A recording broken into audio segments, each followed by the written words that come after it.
l'été Cannes Côte d'Ivoire 2023 avec United Motors. United Motors, le nouveau visage de l'industrie automobile en Côte d'Ivoire et en Afrique.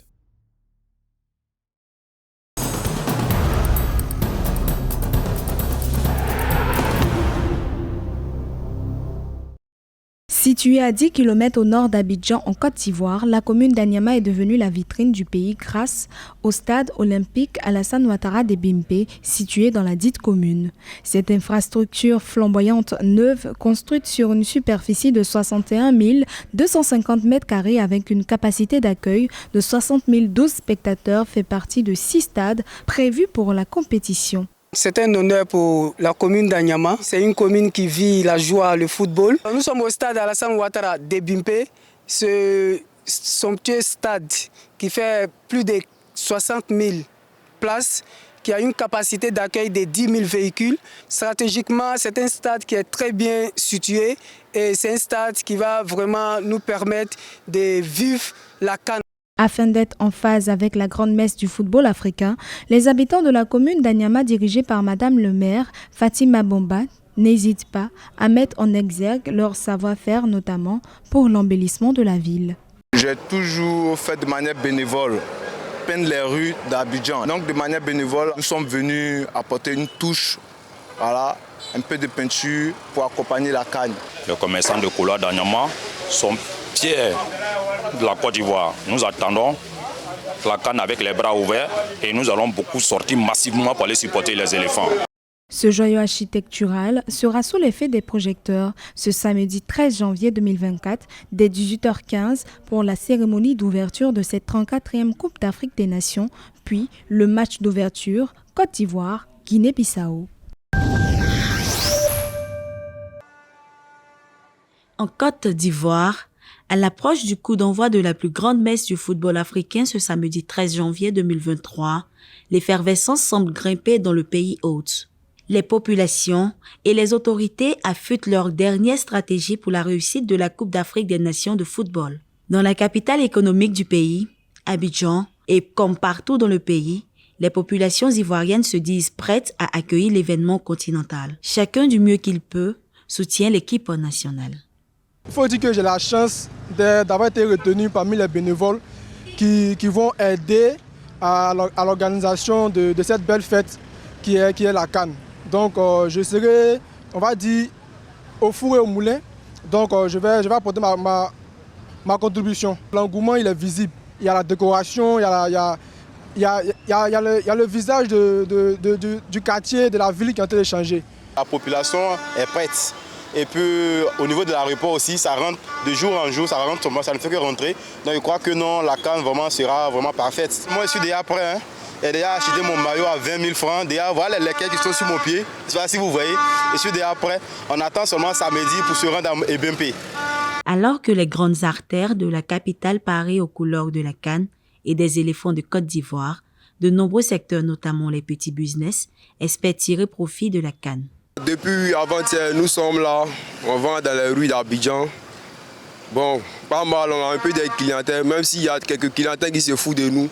Mais malgré tout, on fait avec. On arrive à vendre un peu. Afin de s'assurer de la réussite de la CAN et de faire de l'événement continental une vitrine du développement de la Côte d'Ivoire, les autorités du pays auraient investi au total 1,5 milliard de dollars selon les chiffres officiels. Environ 1,5 million de visiteurs sont attendus pendant toute la durée de la compétition. En Côte d'Ivoire, fluidifier le trafic était l'un des défis majeurs du gouvernement avant la CAN 2023. Ce mercredi 10 janvier, le Premier ministre Robert Begré-Mambé, accompagné de plusieurs membres du gouvernement, ont procédé successivement à la mise à disposition provisoire de 6 voies de contournement dans la capitale économique ivoirienne, notamment la Y4, le 4e pont d'Abidjan, les voies de sortie est et ouest d'Abidjan, de l'échangeur du carrefour Makassi dans la commune d'Adjamé et du tunnel du rond-point de la mairie d'Abobo. Nous notons avec beaucoup de joie que le président de la République a investi beaucoup d'efforts financiers pour donner à la ville d'Abidjan et au district d'Abidjan des infrastructures de circulation de haut niveau.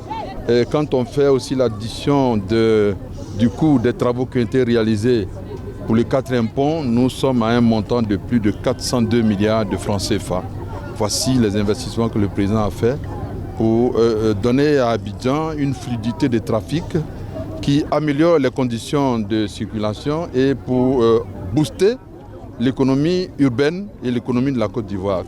Plus de 80 km de bitume ont été mis à profit malgré le fait que certains ouvrages sont encore en chantier. Le chef du gouvernement ivoirien a tenu à mettre en garde les usagers quant à la responsabilité et à la prudence sur ces voies. À pratiquement quelques heures de la CAN, ce sont des Ivoiriens remplis de joie qui sont sortis en masse pour participer à l'ouverture de ces infrastructures routières.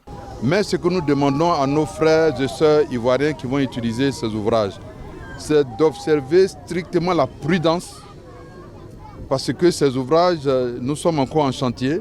Il faut que chacun respecte les signalisations et que chacun ait une grande discipline dans la conduite. À noter que les principaux enjeux de ces infrastructures sont de densifier le réseau routier ivoirien, de garantir la fluidité du trafic et de faciliter l'accès des habitants aux différentes installations sportives. En attendant d'ouvrir le bal face à la Guinée-Bissau le 13 janvier 2024, la Côte d'Ivoire, pays hôte de la 34e édition de la Coupe d'Afrique des Nations de football, est confiante quant aux performances et à l'état d'esprit des éléphants. S'exprimant lors d'une conférence de presse tenue le 5 janvier 2024, le sélectionneur de l'équipe nationale de Côte d'Ivoire, Jean-Louis Gasset, se félicite des résultats positifs du stage des éléphants. C'est un match amical, c'est un match qui finit un stage qui s'est très bien passé. On voulait être dans les conditions de CAN. On voulait souffrir par le travail, par la chaleur et voir comment le groupe réagissait à l'effort. Et tout a été extrêmement positif. Le bon état d'esprit, il est là. Il est là. Il est dans les moments un peu plus compliqués de dire mais il y a un match dans 3 jours et c'est peut-être toi qui vas le faire gagner. Il faut qu'on arrive à cet état d'esprit-là collectif pour qu'on arrive à faire de grandes choses. Au regard de la liste des 27 joueurs confirmés le 3 janvier 2024 par Jean-Louis Gasset, les joueurs de la sélection ivoirienne qui pour certains disputent pour la première fois la CAN et à domicile bénéficient de l'expertise des plus anciens. À l'approche d'une compétition comme la CAN, il est important de ne pas trop vite s'emballer parce qu'on a un groupe avec beaucoup de jeunes joueurs, il y a beaucoup qui vont découvrir la CAN pour la première fois. Donc, il ne faut pas trop vite leur mettre la pression et il faut aller tranquillement et ne pas être prêt avant ou après, mais être prêt au bon moment. On est chanceux d'être ici et les joueurs que le coach a choisis pour mener cette mission aussi importante. Donc, à nous de savoir saisir cette chance-là, cette opportunité-là et de tout donner. Et jouer une CAN dans son pays, on n'a pas besoin d'expliquer à qui que ce soit l'importance que c'est. Après un séjour de 5 jours à San Pedro, les éléphants de Côte d'Ivoire ont regagné leur base à Abidjan pour les derniers ajustements avant le début du tournoi continental prévu le 13 janvier 2024.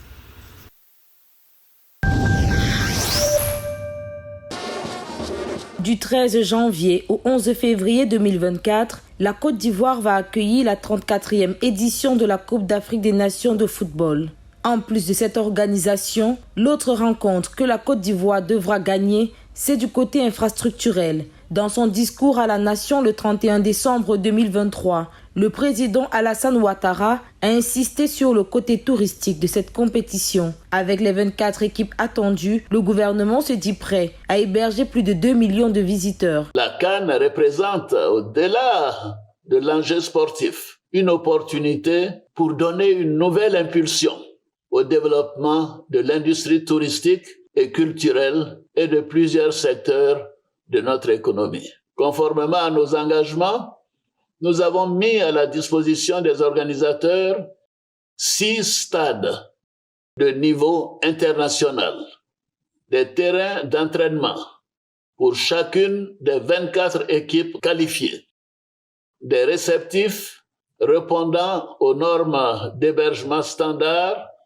et des conditions de déplacement aisées et sécurisées. Conformément à la stratégie Sublime Côte d'Ivoire, le président Ouattara appelle les Ivoiriens à une grande mobilisation autour de la CAN. Grâce à cette stratégie initiée en 2018, les autorités ambitionnent de classer la Côte d'Ivoire d'ici à 2025 dans le top 5 touristique africain avec un nombre de touristes compris entre 4,2 et 5 millions. J'invite à cet effet nos compatriotes à l'hospitalité légendaire à se mobiliser pour réserver un accueil et un séjour des plus chaleureux aux différentes équipes nationales et aux supporters qui nous font l'honneur et l'amitié de venir dans le pays de la vraie fraternité. Lors d'une session de Gouv Talk, un rendez-vous d'échange en ligne initié par le Centre d'information et de communication gouvernementale, le ministre du Tourisme et des Loisirs, Siandou Fofana, a mentionné que le président Alassane Ouattara a consenti des efforts financiers importants pour garantir une meilleure organisation de la CAN en Côte d'Ivoire. 3 cités CAN ont été construites à cet effet par l'État à Bouaké, Korogo et San Pedro pour pallier le déficit d'infrastructures d'accueil. L'honneur et la chance de vous recevoir, on a un petit cadeau.